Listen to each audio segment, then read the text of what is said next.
Happy Friday! So you have already taken the quiz on chapters 15, 16, and 17 of To Kill a Mockingbird. Now, you guys should have a worksheet called Why Setting is Important for the Novel. So on this worksheet, there's two sides, and it gives you all of the different settings that can be found in To Kill a Mockingbird. Now, what I'm going to ask you to do is to take a look at the settings and then try and figure out why it's important. So let's do the first ones together. So 1933 to 1935. So this is the time that the novel takes place. So it's still part of the setting. Now this time period is very important for a few reasons. One, because of the Great Depression. Not many people have a whole lot of jobs, and the general tone is that everybody's worried about their jobs, about the stress of the economy, and everything that's going on in the world, including the war that's brewing over in Europe. Now, it's also important because it's the 30s in the South, and we learned that this is the Jim Crow era. So there's a lot of legalized segregation between blacks and whites, meaning that black citizens were not treated as well as the white citizens, mostly in the South. So during this time, we see that it's a lot of racial segregation, but it's also a lot of high emotional tension for everyone involved, which could be important to the novel. Now, if we look at Maycomb, Alabama, Maycomb is also important because it's in the South during this time period. So this is going to be an area where racism is a little more likely to occur, as seen in the trial. So we've got racial segregation, we've got discrimination, but let's not also forget the fact that this is a small town. And it's a small town for a reason. It's important because in a small town, everybody knows everyone's business. And that really affects how things go. You don't really live as a private person in Maycomb. Everyone is all up in who's doing what and what's going on. So when something happens in Maycomb, everybody knows about it, including news of the trial, news of Atticus, as we saw even early on when looking at the rumors for Boo Radley and how everybody thought they knew everything because of the words and rumors that were getting spread around so quickly. So Maycomb in itself is important for the novel. Now, I'd like you to take some time to look at the Radley House, the First Purchase, which is the church, the jailhouse, the courthouse, these are different, Finch's Landing, Miss Rachel Haverford's house, Miss Maudie Atkinson's house, the Ewell house, and the yard or field between the school and the Radleys. Now, you're not going to have seen the importance of all of these. You're only about halfway through the book. But I would like you to take some time and try and figure out why some of these are important. So I'm going to give you about 15 minutes. Okay, so I'm going to give you about 5 minutes to work with some people and see what you can do.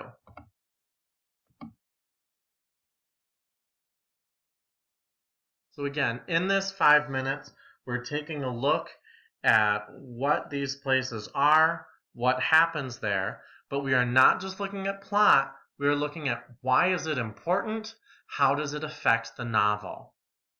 Why is it important? How does it affect the novel?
Okay, so you have about 2 minutes left. Remember, not just what happens there, but why is it important?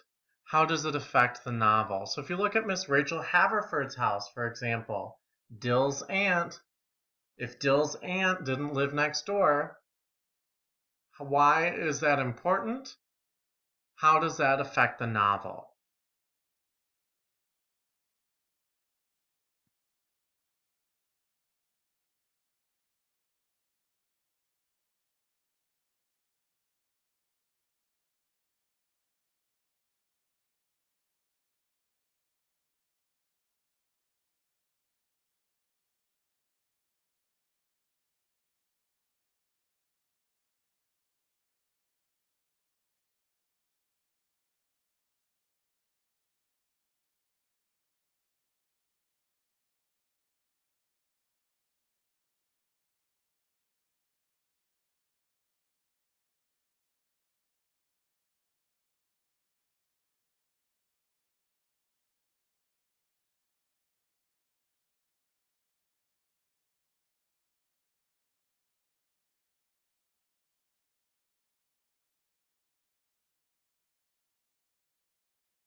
Okay, in 30 seconds, I would like you to finish up and be back in your seats, please. 30 seconds, back in your seats.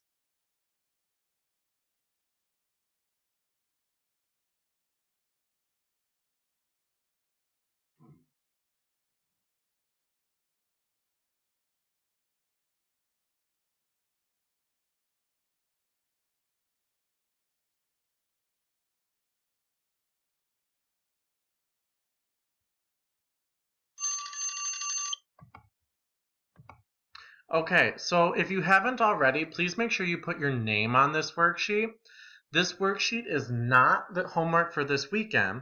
This worksheet will be collected on the day of the test, December 18th. So Friday, December 18th, the same day as the reading guide packet, is when this worksheet will be due. Do not lose it, but if you do, there's another copy on Moodle for you.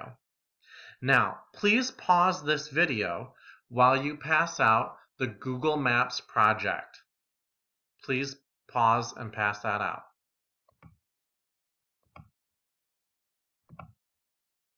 Okay, the Google Map project. So, map posting. So, purpose. While reading To Kill a Mockingbird this semester, we learned how important a setting could be. The time, place, and culture of its people can strongly influence a location, as it did in 1930s Maycomb, Alabama. For this assignment, you will analyze your own setting while creating a Google map of the area. This could be your hometown, a location special to you and your family, or the city of Detroit. You should consider the 5 most important places in the setting of your choice and why they are important to the location and your experiences there. I would encourage you to make as many postings as you want on your map, making it more personal, but you're only required to do 5. Requirements. Create a map of your chosen location using Google Maps, which requires a Google account and using the My Maps function. So you're going to name the map so that it is obviously from you and it suggests some sort of thread regarding your postings. You are going to drop at least 5 pins on the map. These are place markers, indicating the different places you have observed and will document in writing and/or other media. If you drop more than 5 pins, please clearly designate which ones are your top 5 that will be graded. For the top 5 pins, attach a short paragraph of 150 to 200 words describing the place and relating what you determine to be the most important information. Consider the location's history, your experiences there, and its relationship to the setting. The paragraph should follow the proper format using topic sentences, evidence, and explanation. For at least 3 of the top 5 pins, embed 1 original photo. So for summary, you are choosing 5 important places from a setting, writing 5 short paragraphs, 1 per location, and of those 5, 3 need photos. So, this may sound confusing, But I promise I will explain this more next week. The only thing I need you to get starting to work on is this short paragraph. So, if you are choosing to do your hometown, let's say Royal Oak, you would pick the 5 most important places in Royal Oak, and for each place you would write 1 paragraph, point, example, explain, about why it is so important to that location. If you do not have a hometown specifically that you want to do, you could choose a place that's special to you, a place that you visited, a place you vacation, and you would pick the 5 most important places there. If after you've thought for a while and you've reflected and you still can't think of an idea, then go ahead and do the city of Detroit. So for the city of Detroit, what are the 5 most important places? And you will do 1 paragraph, point, example, explain, on each one. So U of D is an important location in Detroit. Then example, you would tell me about it, and then you would explain why this place is so important to the city of Detroit. And you would do that 5 times, 1 for each location. Now, you're going to have rough drafts typed, double-spaced, and on Turnitin.com due next Wednesday. So all you need to do for this project, you don't need to do anything out of the ordinary. I will be here to walk you through it. All I need you to start working on are those 5 paragraphs. So pick a location, pick the 5 areas that are the most important, and write 1 paragraph each. And these are going to be due Wednesday, December 9th for a peer review day. So they will be typed, double-spaced, and submitted on Turnitin.com. But I will be here to walk through the rest of this project with you. But I need you to think about the spaces. And I also need the spaces to be limited. You should not be doing all of Michigan or all of the United States. It should be in a pretty limited location because remember, you're analyzing one setting, not the entire state of Michigan. Here are 5 important Michigan places. No, we are not doing that. We are doing, here are 5 Detroit places. So this weekend, think about what you want to do, find those 5 places, and start working on your paragraphs that will be due next Wednesday. Don't forget to keep reading and following the reading guide, and have a great weekend. See you when I get back.